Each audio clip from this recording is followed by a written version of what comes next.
बिस्मिल्लाहिर्रहमानिर्रहीम। अस्सलाम वालेकुम। मैं हूं अकील शहजाद और आप देख रहे हैं हिस्ट्री डॉट कुल्लुश उस्मान किस्त नंबर 136 का दूसरा ट्रेलर आ चुका है और दूसरे ही एनालिसिस के साथ आपकी खिदमत में हाजिर हैं। इसीलिए आज के हमारे मौज़ूआत कुछ इस तरह रहेंगे। दूसरे ट्रेलर में आपने देखा कि उस्मान बे ने मंगोलों पर हमला किया। अब ये हमला कैसे हुआ, मुकम्मल कहानी आपको सुनाएंगे।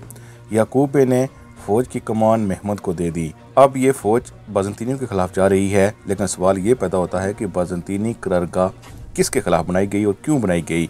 सादत खातून गोंचा के हवाले से अलाउद्दीन बे को यही बता रही हैं कि वो क्या करेगी आगे। वो क्या बता रही हैं आपको बताएंगे।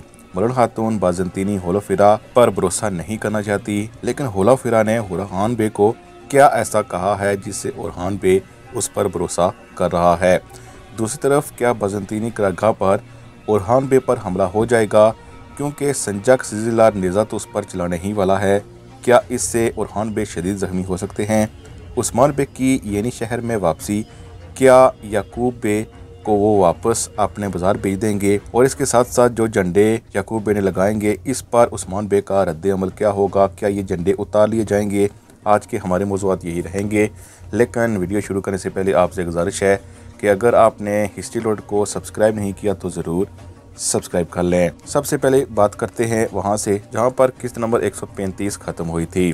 लेकिन इससे पहले हम आपको बताते चलें कि इससे पहले वीडियो में ही हमने आपको बता दिया था कि उस्मान बे मंगोलों पर एक बार फिर हमला करेंगे। इसी तरह ओरहान बे के हवाले से भी हमने आपको बताया था कि वो किसी करारगाह पर हमला करने लगे हैं या करने वाले हैं, क्योंकि ट्रेलर 1 में ऐसा लग रहा था कि कोई करारगाह है जिस पर ओरहान बे हमला करने वाले हैं। क्योंकि हमने ये भी कहा था कि हो सकता है कि उस्मान बे की करारगाह पर कोई हमला हो गया हो, या फिर ये उस्मान बे के खिलाफ कोई करारगाह है वहाँ पर हमला हुआ। यही हमने इससे पहली वीडियो में कहा था और ट्रेलर 2 में आपने देखा कि ऐसा ही हुआ है। लेकिन सबसे पहले बात करते हैं किस्त नंबर 135 के बाद, चूँकि उस्मान बे मंगोलों के हाथ फंस चुके थे, हमें यही लगता है कि उस्मान बे वहाँ से अपनी जान बचाकर पीछे हटे हैं, लेकिन सोना वहाँ पर ही रह गया। इसके साथ साथ उस्मान बे चूँकि इससे पहले याकूब बे को बता चुके हैं कि वो अब मज़ीद टैक्स मंगोलों को नहीं देंगे, तो इससे एक बात वाज़ेह है कि उस्मान बे अब मंगोलों से जंग करेंगे। यानी कि अगर टैक्स नहीं देंगे तो दूसरी सूरत जंग ही बचती है। इसलिए उस्मान बे ने यानी शहर में वापस आने से पहले यही सोचा कि पहले इन पर हमला किया जाए। लेकिन हमले से उस्मान बे को ये फ़ायदा होगा कि सोना भी वापस हासिल कर लेंगे और इसके साथ साथ मंगोलों के दिल में उस्मान बे का खौफ भी एक बार दाखिल हो जाएगा। दूसरी बात यह होगी कि उस्मान बे चूँकि उसकी आमाजगाह में इस तरह दाखिल नहीं हो सकते थे, इसीलिए उन्होंने बेहतर यही समझा कि आपने तमाम सिपाहियों को वो मंगोल लिबास पहनकर दाखिल करें। इसलिए आप देख सकते हैं कि ट्रेलर में उन्होंने मंगोल लिबास पहने हुए हैं। गो कि उस्मान बे ने तो नहीं पहना हुआ, लेकिन पहले वही दाखिल होंगे जिन्होंने मंगोल लिबास पहना होगा। इसके साथ साथ बाज़ंतीनी करारगाह भी दिखाई गई है। बाज़ंतीनी करारगाह हमारे ख्याल में येनी शहर के खिलाफ ही है। यानी पहले वो येनी शहर हासिल करना चाहते हैं, फिर एनागोल और इसके साथ साथ कराजाई सर किले तक वो वापस चाहते हैं ज़मीनें अपनी जिनको उस्मान बे ने फतह किया हुआ है। लेकिन इस हवाले से हमें लगता है कि याकूब बे पहले ही समझ चुके थे सलेबी क्या करने वाले हैं, इसीलिए उन्होंने येनी शहर के अंदर ही एक बड़ा जिरगा बुलाया, जो बाहर सैन में आप इस तस्वीर में देख सकते हैं।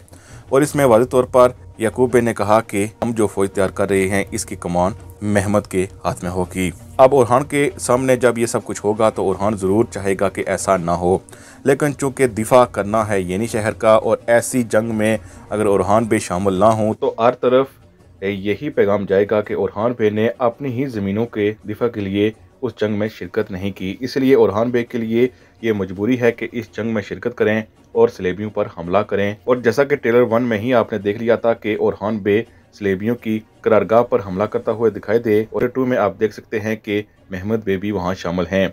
लेकिन चूँकि महमूद बे एक चालाक आदमी हैं, उन्होंने इस हमले को भी गनीमत जानते हुए ओरहान बे से जान छुड़ाने की कोशिश की है और संजक सिलदार को वो कह रहे हैं ओरहान बे पर हमला करे। पहली बात तो यह है कि जो शख्स हमें दिखाया गया है, यानी जो संजक सिलदार हमें ट्रेलर में दिखाया जा रहा है और वो ओरहान बे पर हमला करने वाला है, हो सकता है कि इस संजक सिलदार को महमूद ने ना कहा हो। बिलफर्ज अगर इसी को ही कहा गया है तो ये कभी भी ओरहान बे पर हमला नहीं कर पाएगा।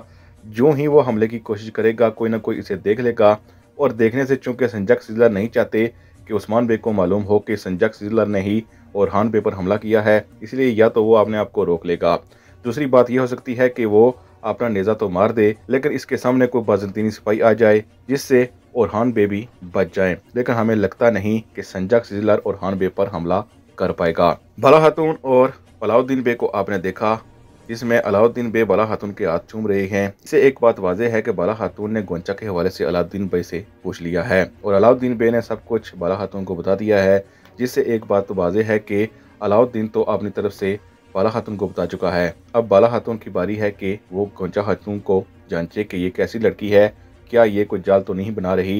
लेकिन दूसरी तरफ आप देख सकते हैं कि सादत खातून गोंचा खातून को यही कह रही है कि आपने अलाउद्दीन बे के लिए जाल बिछाना है। हमें लगता है कि बाला खातून जब भी गोंचा को जांचने की कोशिश करेगी, हो सकता है कि गोंचा बाला खातून के इम्तिहान में पूरी ना उतर सके। लेकिन दूसरी अच्छी बात यह है कि सगोत पर जो हमला दिखाया गया था उससे सब तो बच कर निकल गए हैं। गोंचा भी मामूली जख्मी हुई है और इसके साथ साथ बाला खातून और अलाउद्दीन बे मामूली जख्मी भी नहीं हुए हैं। अब चूंकि ओरहान बे पर हमला भी नहीं होगा, तो जो महमूद की तरफ से फौज लाई गई है, हमारे ख्याल में वो बाज़ंतीनी करारगाह को तबाह बर्बाद कर सकती है। यानी महमूद बे के साथ साथ ओरहान बे भी यहाँ से फाते ही निकलेंगे।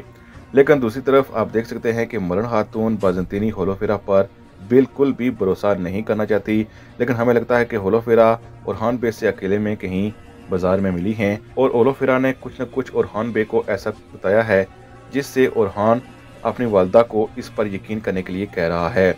लेकिन मलन खातून कभी भी इस पर यकीन नहीं करेगी। हालांकि हमें लगता है कि होलोफेरा सिर्फ और सिर्फ महमूद से बदला लेने के लिए ही बाजार में आई है। और इससे पहले वीडियो में हम आपको बता चुके हैं कि होलोफेरा हो सकता है कि महमूद से शादी के लिए भी राजी हो जाए, लेकिन जब शादी का वक्त आए तो उस वक्त पीछे हट जाए। अब आते हैं उस्मान बे की वापसी पर। उस्मान बे जब येनिशहर वापस आए हैं तो उन्होंने जाहिर है झंडे देखे हैं, जहां पर कई के झंडे भी मौजूद हैं, लेकिन इसके साथ साथ दरमियान झंडे भी मौजूद हैं।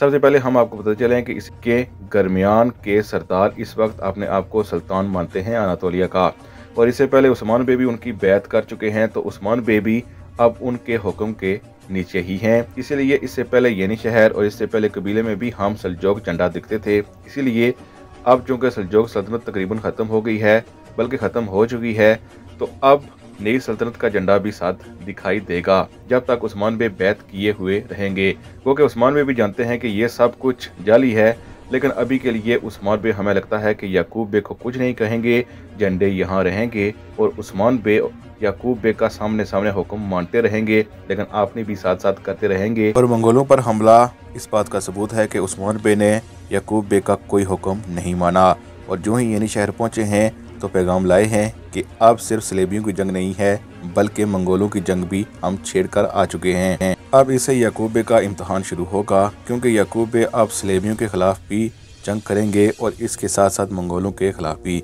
इसीलिए इस मुसीबत को उस्मान बे वैसे भी गले नहीं लगाना चाहते थे। इसीलिए उस्मान बे ने सियासत खेलकर याकूब बे को एक मुसीबत में डाल दिया है। यानी बैत भी ले ली और हुक्म भी नहीं मान रहे और जंगों में धकेल रहे हैं। कभी मंगोलों को सिक्के दे रहे हैं और सिक्के देकर अमाजगाह पर हमला कर देते हैं और सिक्के वापस ले लेते हैं, जिससे याकूब बे एक नई मुसीबत में फंस जाते हैं। और आने वाली किस्त में आप देखेंगे कि मंगोल भी सलेबियों के साथ साथ आते हुए येनिशहर की तरफ देखे जा सकते हैं। बहरहाल याकूब बे इन मुसीबतों से कैसे लड़ेंगे, देखते हैं किस्त नंबर 136 में।